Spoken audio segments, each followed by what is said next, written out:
भारतापासून 12,500 किलोमीटर लांब असलेल्या प्रशांत महासागरामध्ये छोटा भारत या नावाने एक देश ओळखला जातो.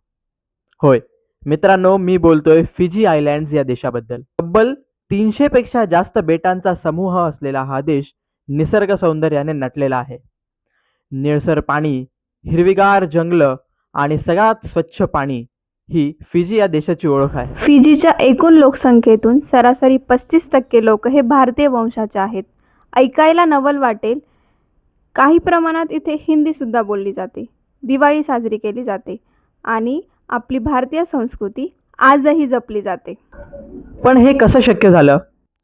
17व्या शतकामध्ये युरोपियन लोकांनी या बेटांचा शोध लावला, तर 1874 मध्ये फिजी ब्रिटिश साम्राज्याचा भाग बनला आणि याच काळात भारतीयांच्या संघर्षाची आणि इमिग्रेशनची सुरुवात झाली.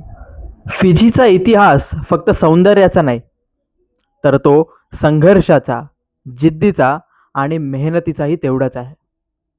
ब्रिटिशांनी भारतीयांना एवढ्या लांब का नेलं? तिथे नक्की काय घडलं असेल? हे जाणून घेण्यासाठी पार्ट 2 बघायला विसरू नका.